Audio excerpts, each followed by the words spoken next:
Massachusetts is known as the cradle of the American Revolution, Red Sox baseball, Boston, and Cape Cod. But the Bay State is also home to deep forests, wild rivers, natural wonders, and forgotten histories. Despite this, the central interior and the western mountains are drive-through country for many. My name is Bob Tremblay, and I grew up in the highlands of central Massachusetts. I've spent my life exploring the back roads and remote trails of the state. I work as a professional outdoor educator and wilderness guide, and have led thousands of people on outdoor adventures throughout New England. Join us as we head off the beaten path and visit the wild landscapes, remote places, hidden gems, and high summits of the wilds of Massachusetts. This is Bay State Backcountry.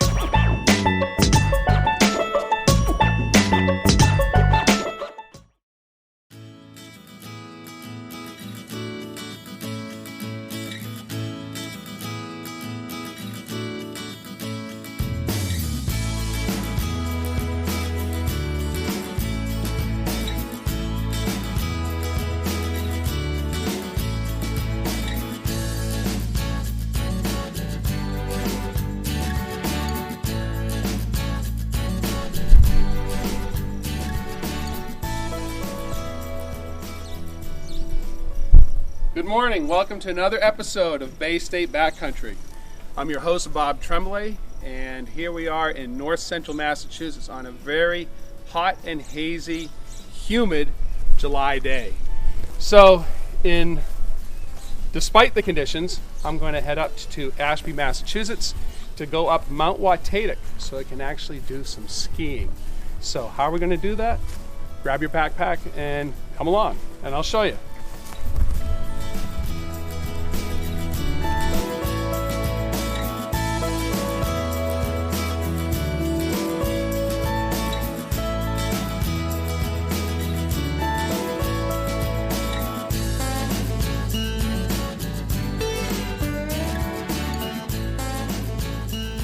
All right, we've arrived. I told you we're going skiing, and here we are at the entrance to the Mount Watatic ski area. As you can see, the gate behind me is closed because the ski area is closed. The ski area isn't closed for the season, it's been closed since 1983. So this makes a very interesting hike to the summit of Mount Watatic because we see the remains of the old ski area, but we also see how Mother Nature quickly returns and is kind of wiping away that history. So as we will be ascending on the old ski trails today to the summit of Mount Watatic, the second highest summit in Worcester County, where we will have a complete 360-degree panoramic view from the summit. So weather is looking a little kind of threatening. There's a possibility of a storm. I'm going to start hiking now and get up to the summit before it gets too wet. So I'm on my way.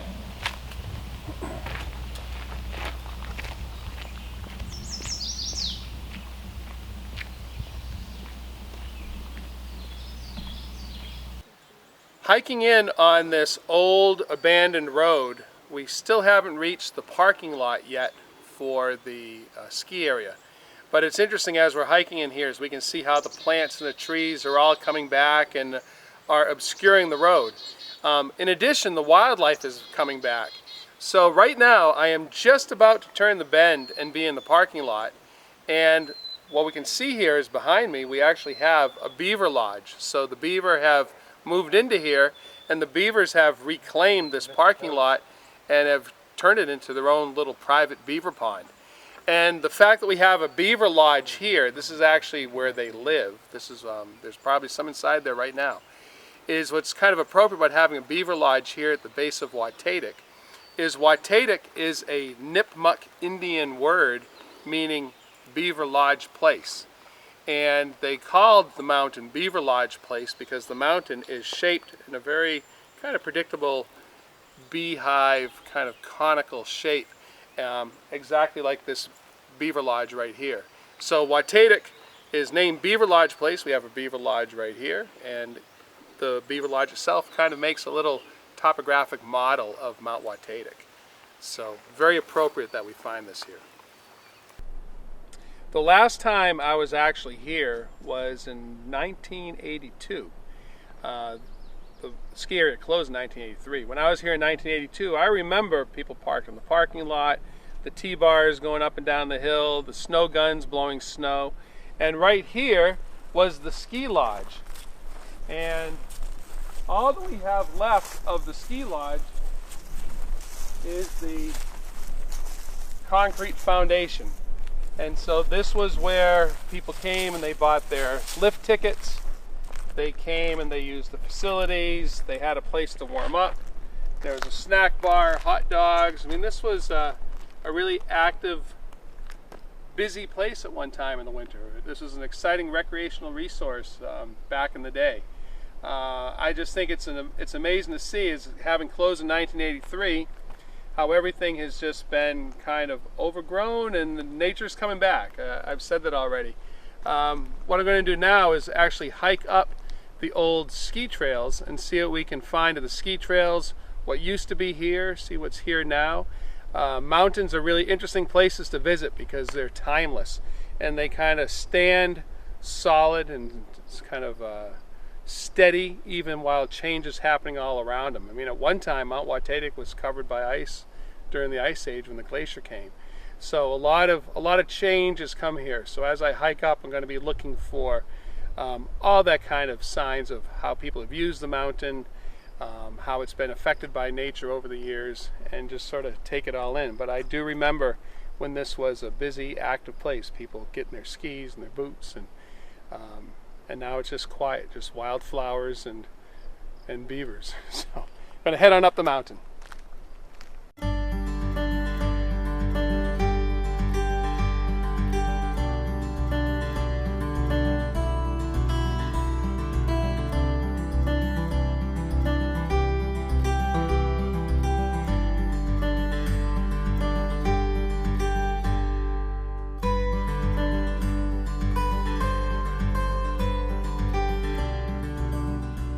So the Watatic ski area closed in 1983, and not too long after, the land was purchased by a cell phone company, and their intention was to build a cell phone tower up here on top of Mount Watatic. And so towards that end, they came out here and they built this service road. So this would have been a service road they would have driven up to kind of maintain the tower. But as that was happening, the people of the town of Ashburnham and the town of Ashby, people didn't want to see their mountain basically become private property. And so a coalition was formed, and the residents got together, money was raised, and the land, the mountain, was purchased from the cell company. So the cell company put in this service road, but they never put in their tower. So once the towns of Ashby and Ashburnham acquired the mountain, they gave it to the state of Massachusetts as conservation land. And so now this is a combination of state forest and wildlife management. And there's all kinds of hiking trails. And this really is a spectacular place to hike up, get this 360-degree panoramic view, watch the sunset, watch the sun rise. Really a beautiful, beautiful place in the fall. A lot of people come here and watch the hawks migrate. I'm going to continue on to the summit where this big view is. I'm very close, so I'm getting excited. It's been a long, hot hike to this point.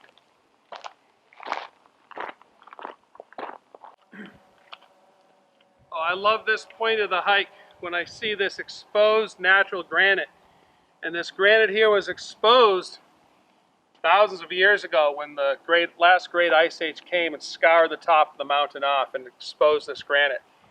But now that I'm here, I'm actually on the summit of the Beaver Lodge place. So here we are on the summit of Mount Watatic with our 360-degree view down into central Massachusetts and to the north into New Hampshire.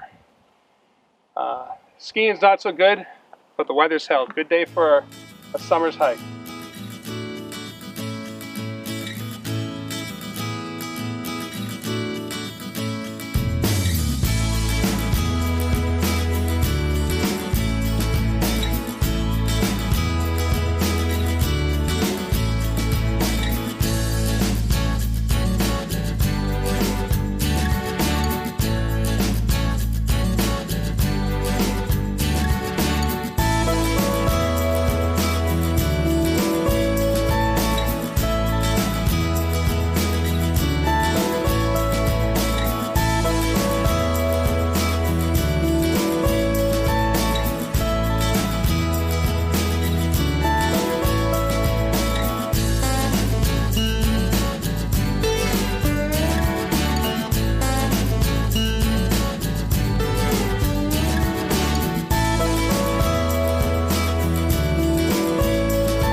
So for many years here on the very summit of the mountain, the state of Massachusetts had a fire lookout tower. And for obvious reasons, the height of the mountain here gives a vantage point of just looking over hundreds of square miles of forest. And so having a lookout tower here to prevent spot forest fires was an important thing. But after the ski area closed, the lookout tower was abandoned and it stood here empty, and it used to stand right here on these blocks. And so during that period where the mountain was for sale and the service road had been built, what happened is right around 1996, 1995, a hiker came up here on his own, and he went up the staircase to get the view from the height of the tower. The tower is about 70 feet tall. And when he got to the top of the stairs, he wanted to go inside and see the view from the cabin. So he actually climbed around the walls and went through the windows to get into the cabin on top of the tower. And then when he was inside, he went right into the middle of the cabin, and he was standing in the middle, and the floor gave way because it had been abandoned for a long time. As he fell through the floor, he hit the back of his head on the floor as he went down, rendering him unconscious. So at that point, he fell straight through the center of the tower, unconscious, and landed probably right where I'm standing right now. So he came down on his feet. When he landed here, the pressure broke the knobs off of his femurs, and he lay in a heap, unconscious and broken and battered. I don't know how long he was here, but fortunately, because of the access road, some other people came running, probably an hour or so later, came riding up on all-terrain vehicles, and they found this injured hiker, and they were able to throw him into their ATV and bring him down for medical care. And as far as I know, he survived the fall. But after that accident, it was just realized that this unattended tower with a hole in it was just too dangerous of a distraction for hikers that are coming up here. So it was removed. And so all that remains now of the lookout tower are these foundation blocks. So, kind of just one of the many stories of Watatic. Behind me here, you can see the Watatic Range running north up into New Hampshire.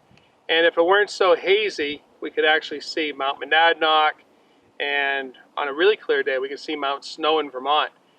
And all of these mountaintops, back during colonial times, as the colonists were down below, kind of settling the valleys, the Indians still maintained the hilltops, and they used these mountain summits as their means of communication.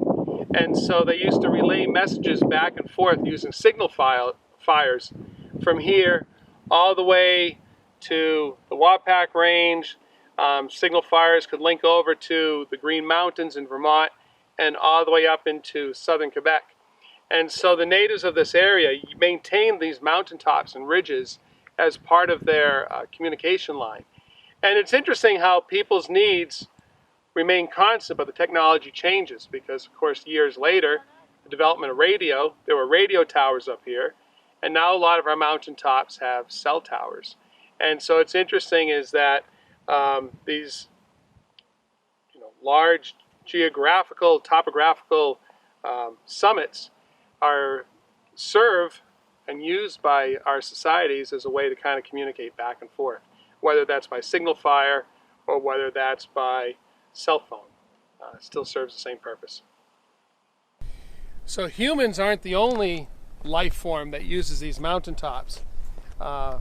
Also, hawks, migrating birds, use these mountaintops, the Watatic Range, Mount Watatic, Hunger Mountain, Wachusett Mountain, and all the other mountains going down south.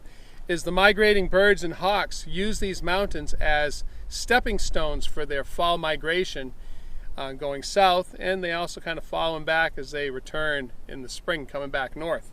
So these mountaintops serve as landmarks for the migrating birds, which is really kind of nice because you can come up here in the fall, and a lot of bird watchers come up here and they watch the hawks and sometimes even eagles kind of flying by on the mountaintops on their annual migration.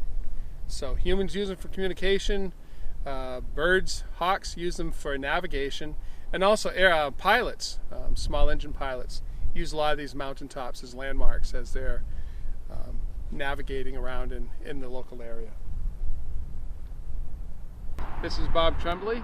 I look forward to seeing you on the trail for our next episode. Thank you.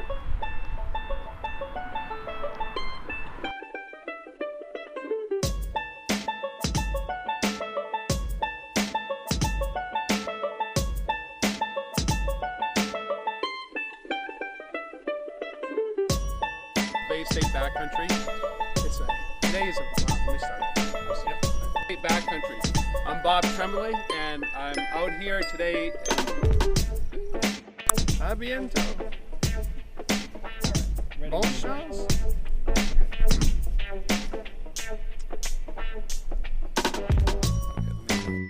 I told you we're going skiing, but sorry.